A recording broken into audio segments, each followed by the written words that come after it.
Good afternoon, everybody, and thank you for tuning in to this Thursday's webinar. This is a really exciting webinar for me to be able to host today. I am all about higher education, and today we've got lots of amazing experts from our staff here to talk to you about education and professional development programs here on offer at the RNN Group. My name is Lucy Barnwell. I'm the Director of Marketing and Learner Recruitment. I'll be hosting this webinar today, and I have the fantastic support and expertise of Sarah Lloyd, who is the Education and Professional Development Lead. I have David Moore, who is a lecturer currently teaching on the foundation degree, Beth Hall, HE Achievement Coach and Lecturer, currently teaching on the foundation degree, and Jordan Pickering, who is our Professional Practice Lead. Thank you all very much for coming on to this webinar. Without further ado, I'm going to crack on. We've got lots to get through today. So first of all, and please everyone watching, listening, do pop your information and questions into the chat. I will endeavour to answer those questions at relevant points during this webinar, so you can have the information that you need from today's webinar. So first of all, the foundation degree in learning support. Question to Sarah. Sarah, can you give an overview of the foundation degree in learning support and who it is designed for, please?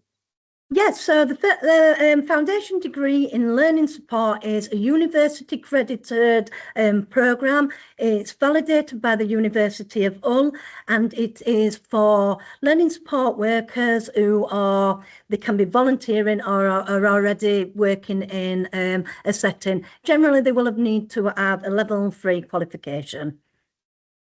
Fantastic. That is fantastic, Sarah. Thank you. Dave, how does the structure of the programme support them while allowing for professional development? Well, obviously they'll have a placement of at least 2 days in an educational setting, and then when they're with us once a week on a Tuesday evening, they'll look over 3 years at a variety of modules and a variety of topics that are going to enhance their skills, enhance their understanding of education, enhance what they can do when they get back into their settings. And a number of the modules actually require them to take what they've learned and apply that, and then they've got to present back on how that's gone. So that's how they're kind of constantly developing. That is amazing. And to add on to that then, Dave, what are some of the core topics covered in this programme? So in terms of units, you've got things like study skills for higher education, which we kick off with because some of the learners coming on this programme might not have studied to that level before. How we support and enhance learning, social context for learning, digital technologies for learning, working with professionals and families, safeguarding, managing behaviour, communication, language and literacy. We also have research methods and inclusivity, and it ends with them working on their own project module. That is a lot going on. That's incredible. Fantastic. Thank you so much for that. Beth, question for you now. What kind of support do students receive during their studies? Yeah, so I mean, there's a lot of support in terms of from the teaching team and also from support staff within the university centre, including myself. So when I'm doing that dual role. So the support in terms of from the teaching team, we are very supportive in the way that we deliver taught sessions.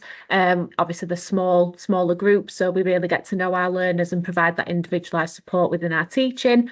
That also then involves, alongside the taught element of the modules, we put in place one-to-one tutorials with learners to see how they're getting on, to provide feedback in that way. We offer assignment workshops where we provide individualised support again when the learners are at the point where they're working towards a deadline on their own individual assignments. They can access support with draft feedback. So we offer draft submissions where they get feedback around the work. And then they can also access support from, like I said, the support staff as well. So that could be from myself in terms of academic support with time management, assignment planning, all of those skills that come with them completing the assignment work.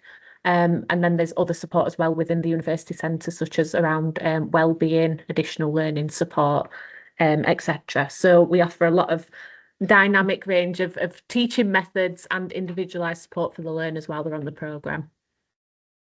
So Beth, thank you for that. It's worth noting, I'm just going to reiterate to our listeners and viewers, this is really crucial and a big reason why people choose the University Centre Rotherham. It's those small class sizes, the support that Beth has just outlined is phenomenal. And we had a higher education webinar earlier this week on Tuesday evening. It's now on our website if you wish to view that, that talks about the options and support and opportunities available at University Centre Rotherham for students. And thank you, Beth, for going into those enrichment highlights as well as the additional options for academic support. Thank you. Now moving on, Sarah, so how does this programme enhance career opportunities for those working in learning support? Oh, I think this is probably one of my favourite questions. So from the cohort of learners we've had, we have seen what I consider to be real social justice. We have learners who have come on and they've gone on to so many different careers. We've got people who've started off as lunchtime supervisors. They've gone on to learning support workers. Some have moved into teaching and gone on to get a full teaching qualification. We have others who've gone on to be designated safeguarding assistants and working for Rotherham Council. We've got others who have become head of years. So our learners do really well. In fact, I think as a team, we're really proud of how the careers move on from doing the programme. That is fantastic, Sarah. That's incredible. And if people are listening and want to know more, obviously, we want this to be a really snappy, vibrant webinar. So we answer all your questions. But you can always ring us on 01709 722 806 if you're interested, or email us at ucr@rotherham.ac.uk. Thank you, Sarah. There's another question actually here for you, Sarah, is can you share any examples of past students who have progressed into different careers or further study? I kind of got too excited and addressed most of that then, but actually, yeah, we have students, as I've said, who've progressed on to teaching. In relation to furthering the study, quite a high number of our students who finish their foundation degree either come to us and they do their BA honours in education and professional development. Some go on to do the Sheffield Hallam top-up degree so that they get QTS so that they can go and teach in primary education. So yeah, we do get quite an high number. I think we've got like 70% who come on and do their degree with us. And then they've got the option after doing our BA honours to either look at different routes, come on to us master's degree. Some might go on and do a in-service QTS course within the school so they can do primary teaching as well. Fantastic, Sarah. And passion is very important. I think our viewers want to see that from our potential staff and tutors. So never lose that. And it shows how much you care, which is great. So thank you. Right, we're going to move on now. We've had a bit of a talk about foundation degree in learning support, which provides a fantastic stepping stone for those working in education. Now we're going to move on to talking about the BA Honours in Education and Professional Development Programme. So firstly, Beth, over to you. Can you give us an overview of the BA Honours in Education and Professional Development and who it's designed for? Absolutely. So it's very similar actually to the foundation degree in learning support in that we offer the course is suitable for a range of individuals who are working in education, not necessarily just those that are in teaching positions. So we have a wide range of our learners who come from training roles. So we have learners who train within the NHS. So actually their teaching directly involves training those within their healthcare setting to be able to deliver effective healthcare through the NHS. We have a range of learners who do want to go into teaching, or again, like Sarah said, we have learners who go into safeguarding lead roles, working for local councils. So anybody who's involved in education, learning and training, but not necessarily within that sort of traditional teaching context, if you like. So that's, yeah. It's good to have the variety, so that's really good to know. And I don't know if you could answer this question is, how is this programme structured and what does the blended learning approach involve? Yeah, so very similar again to how our foundation degree is structured in terms of that the modules very much link to learners' practice. So looking at what they do in practice, why they do that, reflecting on new strategies for overcoming any challenges to enable them to be reflexive practitioners. We typically run the BA as Saturday day schools, so it's one Saturday a month as opposed to coming in an evening like our other courses. And it's a full day school, and then in between that, obviously the learners are in their usual employment. There isn't a placement element as such as there is with learning support, but typically all our learners are in some form of employment that links to the modules. Amazing. Just so again, to our listeners, we're all about our flexible learning approach here at University Centre Rotherham. So this involves Saturday classes. For those who work, that's a real help to have that flexible approach to learning. So thank you, guys. Beth, next question, if that's okay. So what are some of the key skills and knowledge areas that students develop throughout this programme? Yes, as I just mentioned, a lot of it linking to practice in terms of working within a team, being innovative in practice. Then we also have the modules that focus on developing key academic skills. Similar with the foundation degree where there's that project element, we have a lot of research project focus within the BA. So learners will do a dissertation within the final year of the programme where they will research an element relevant to their practice. So they'll learn about general research methodology and then apply that to conduct a research project. So we teach them the skills that they need in terms of so writing academically, carrying out research, and then actually applying that within their practice and reflecting on how effective these things are to enable to continually develop the practice. This is fantastic. Even I learned stuff from these webinars. This is actually amazing. Some information that I wasn't aware of. So thank you. Really, really helpful. Beth, are you allowed to tell our listeners and viewers the types of assignments and assessments students complete during the programme? Yeah, absolutely. So there are written elements, so typical sort of essay type assignments where we look at, like I said, developing the academic writing and academic skills needed to produce those assignments. And often that is linking theory to practice. So it's looking at evidence-based research, being able to understand why they do certain things in practice, why these things work, how they can make that more effective in the future. So it's constantly based in their learning on evidence-based research. They also do presentations, reflective pieces where they look at their personal and professional development. So they do a module of that at the start of the programme and then link to that later on as they're concluding the programme to be able to look at how they have developed and reflect on that period in terms of professionally and personally as well, in terms of developing confidence, self-belief, all the sort of interpersonal skills. And then again, the research project elements, so they look at how to actually conduct research and see that full project through during the dissertation to be able to produce some findings based on what they've researched.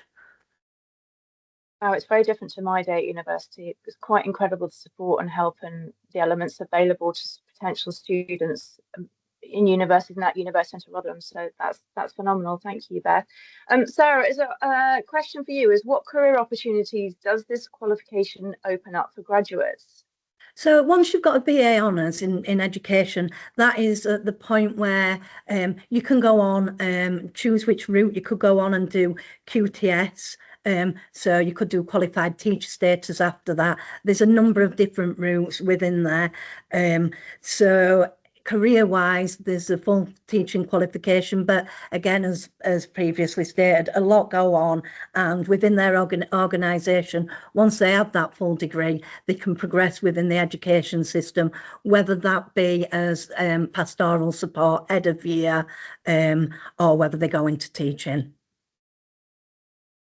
And you mentioned QTS, so that's qualified teacher status. Yes. Could you explain the assessment only route, how that works for those looking to gain the QTS? Yeah, so we don't run that ourselves, but once they've done the degree, we've got a couple of learners on that route now. I think it's a fairly new route, but it's an assessment only, and it's in school. So within their setting, the school will support them, and it's quite a quick process. to go on to be a fully qualified teacher. The learners will have need to have been employed as a unqualified teacher for a year. So a number of our learners are already in that position. So the BA honours just kind of solidifies that, ready to go on for the teaching qualification. And I missed out a question. I'm so sorry from someone. No, so for learners interested in progressing further, what other options available after completing the BA are there? So after the BA, there are the options of the QTS route, or we also offer at Rotherham, and it's a new programme which we're really proud of. They could go on under their master's degree in education with us. So yeah. That leads perfectly, Sarah, into my next area. So do you know what? You've done this before. Thank you. So let's move on. This is very exciting to talk about the master's programme here. So yes, we offer the master's programme in education and professional development here at University Centre Rotherham. I'm really proud to say that, and I'm proud to be able to offer that out to our local community. And it's for those looking to deepen their expertise further. This has been running for 3 years, just so everyone is aware. It's designed to support educational practitioners in enhancing their knowledge and skills in key areas such as critical reflection, policy and practice, research and academic scholarship. I will be asking questions on these, no doubt. So it's about telling us more about this programme. So Sarah, back to you. Can you provide an overview of the MA in Education and Professional Development and its intended audience? Thank you. Okay, so as you've just said, we're running for our 3rd year. Our first year I've just recently graduated.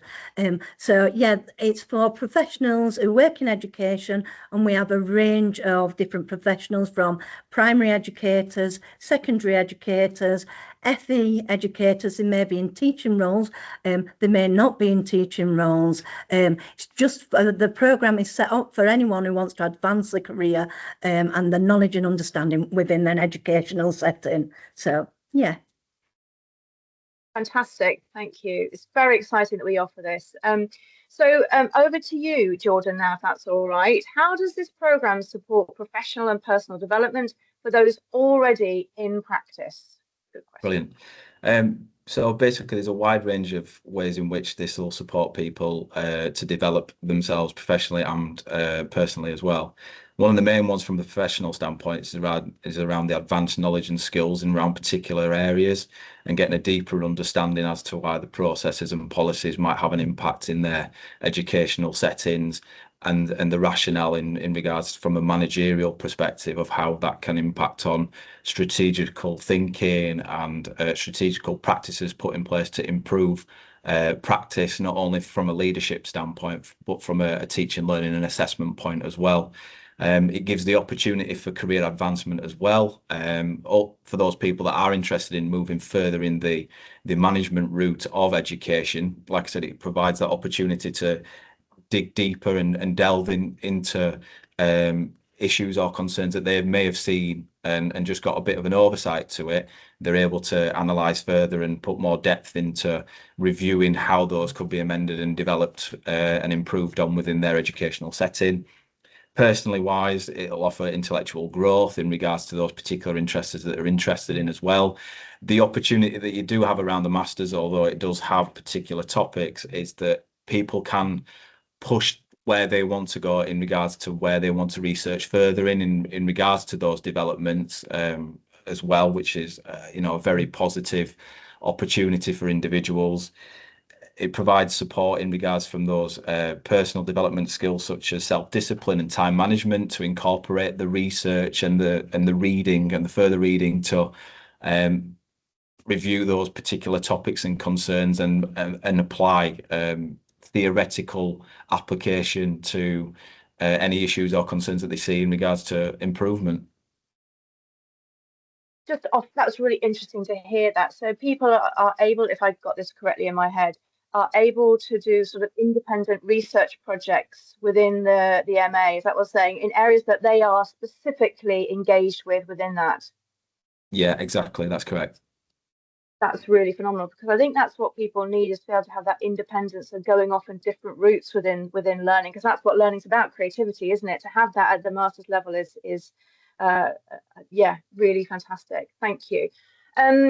So next question, if that's back to you, Jordan, is what are some of the key themes and focus areas within the program? Yeah, so again, very similar. Like you said, it's not only just for people that are teaching, it is for management as well. But ultimately, everybody has the opportunity to explore like the different theories of learning, such as cognitive, social constructivism, social cultural aspects. But it's getting that deeper knowledge in and around it, and the application to it, and the impact that it has, not only from a TLA and a teaching perspective, but as an an institutional perspective as well. It'll look at things like curriculum instruction, how the curriculum's formed, how it's developed, using those particular key themes that we were looking at from topics. Again, it'll look at educational research and how that impacts in regards to research design, data analysis, data collection, and then it's that interpretation of those research data as well.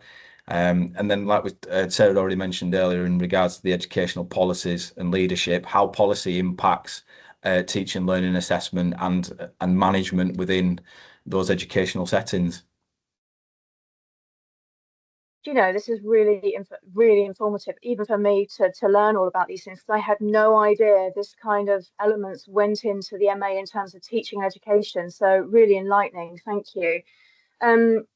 Sarah, how is the program structured, and what kind, this is interesting because this is the question I had in my head, what kind of commitment is required from learners? Okay, so the program in relation to delivery is delivered on an evening. It's a Tuesday evening, one evening a week.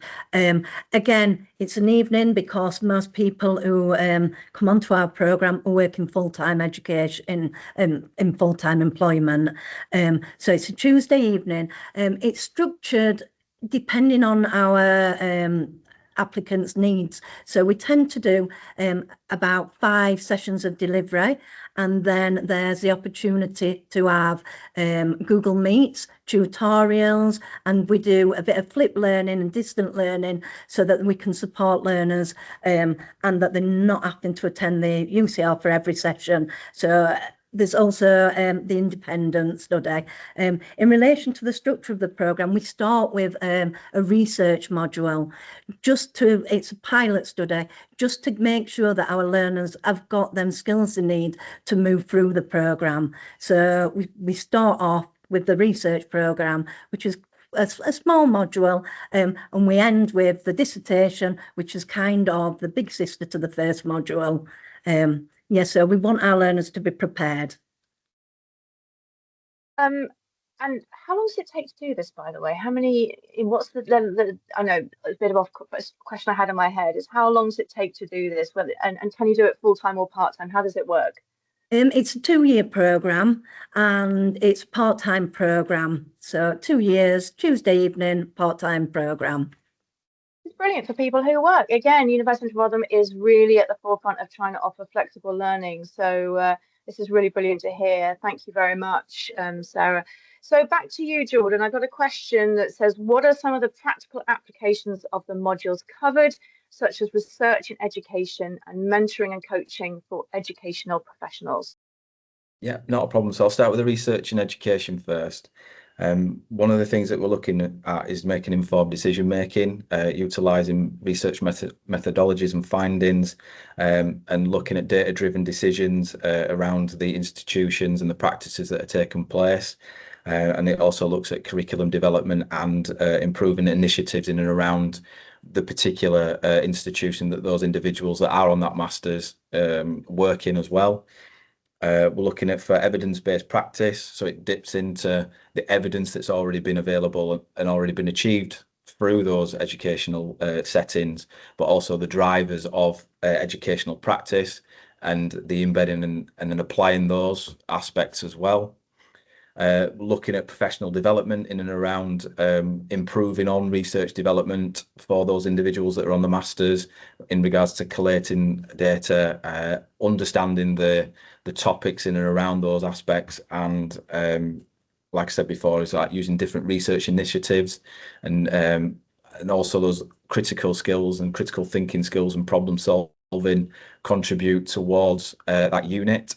And then the last bit as well is because we've got different people from different educational settings and different educational establishments, the collaboration and communication from those conversations that happen within the learners within there about sharing that information gives a great opportunity to add a different viewpoint and a different perspective and around the research that these individuals are going to go into, depending on what their interests are.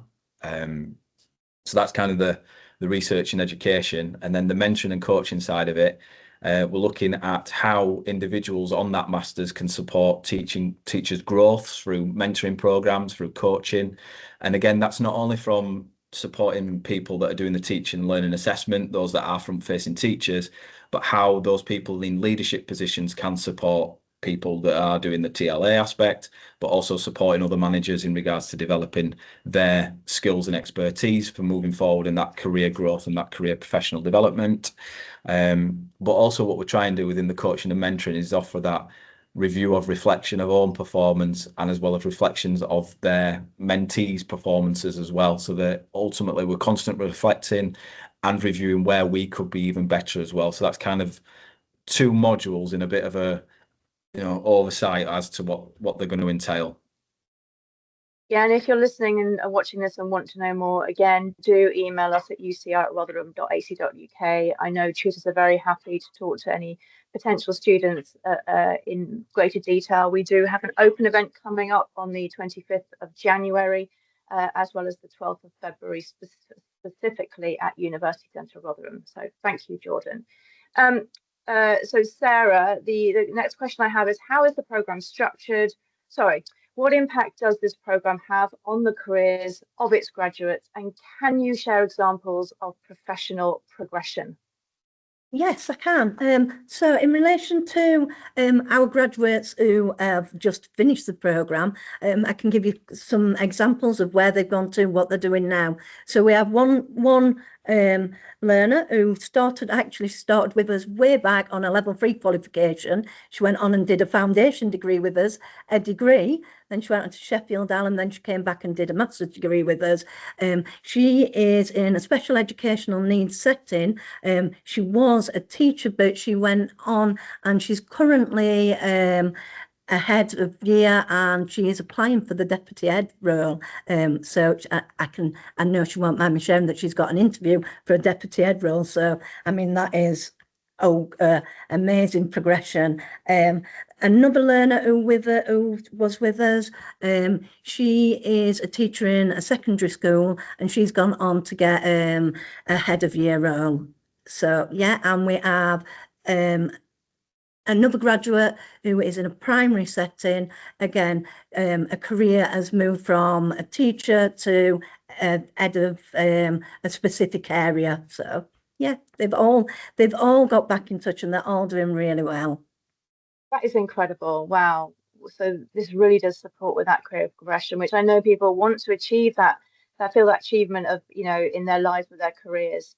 That's fantastic. Thank you. So really good question here is, what are the entry requirements for this programme and how does prior experience play a role in admissions? Okay, do you want me to answer? Shall I answer that?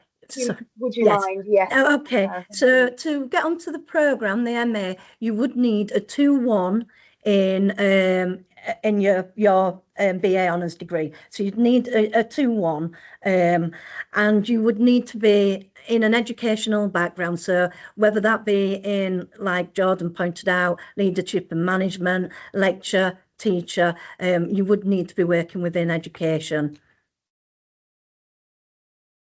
That is really helpful. And another question that I think is really valid is, for those considering further academic or professional development, what options are available after completing this MA?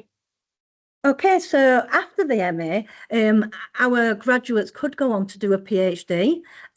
For next year, for the next year's cohort, we have our academic contact who is at the University of Hull, who is coming to do a session with our learners on moving on to do the PhD. So, fantastic. Yeah. So that moves us nicely into the final element of this webinar and talking about transition to initial teacher education. So we've explored several pathways into and through education. For those looking to train as teachers in the lifelong learning sector, we do offer both pre-service and in-service initial teacher education programs validated by the University of Huddersfield. It's worth letting people know that we're a university centre in Rotherham, but all of our courses are validated by universities you will no doubt have heard of, which is really important to remember. Sarah, is it possible you could start by explaining the key differences between the pre-service and in-service routes and who each is suited for? Yeah, so the pre-service route is for people who want to teach but are not yet in employment in teaching. So it's a full-time programme, and our trainee teachers would need to undertake I think it's a 250-hour placement within a specific subject specialist area. So the pre-service is a full-time for people who aren't already in employment, where the in-service is a 2-year part-time course. It's around one evening a week, and it's for teachers who are in service but currently don't have their full teaching qualification. We do, in the in-service programme, we do have some pre-service trainees who are volunteering. However, it's more traditionally people who are already employed in a teaching post but not qualified. Fantastic. And then the next question I've got here is, can you explain the difference between the pre-service and in-service PGCE Cert Ed programs? Okay, so we have two different routes. We have the Cert Ed and we have the postgrad route. So the certificate in education is for people who have a level 3 in their subject specialism, which they want to teach, but they don't have a degree. So there's a lot of subjects, vocational subjects, where you can't get that degree. However, we need people to teach in them areas. So, for example, say plumbing or quilting, crafting. Yeah, so many different areas where there's not a degree, but they've got the skills, knowledge to teach in that area. So they could do the certificate in education, which would give them the full teaching qualification. For those who have got degrees, then they've got the opportunity to take the professional graduate route, which is a level 6 teaching qualification, or we also offer the postgraduate route, which is where they would take a couple of modules, elements at level 7. So yeah, we have a range of teaching qualifications what suit most areas needs. Really interesting. Every day is a school day, I always say, so that's perfect. Thank you. Next question, I think, for Sarah, if that's okay, Sarah. Who is best suited for the pre-service programme, and what are the entry requirements? So for the pre-service programme, it's those, we tend to get people, it could be a Cert Ed, it could be a PGCE learner, but we tend to get people who are they've got the degree or they've got their subject specialist knowledge in that specific area, and it's a full-time programme, pre-service, full-time programme where they're with us and they're on placement doing their teaching. So it's a mixture of input from the teacher ed team and working alongside our different professionals within their subject specialism. Fantastic, thank you. Dave, over to you now. I've been sitting waiting patiently. So this question is directed to you.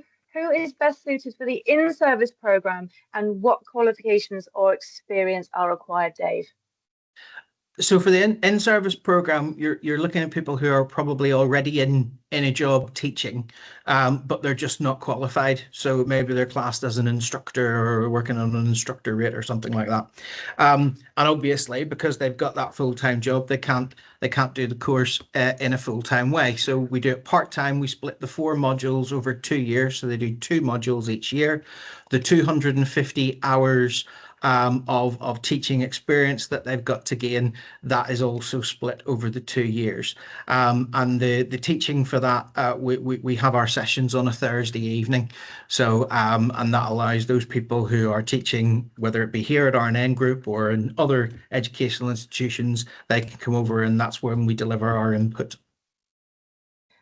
Thank you again, listeners, viewers. Again, flexible learning on a Thursday evening to help you around your family and your lifestyle. Very important. Dave, I'm going to put this question to you, if that's all right. How does the structure of each program support trainees in developing their teaching skills? So if we take the Thursday evening, so that's when we're looking at our kind of theory, we're looking at our research, we're looking at developing skills in a variety of different areas. So whether that be classroom management, whether that be assessment, whatever it might be.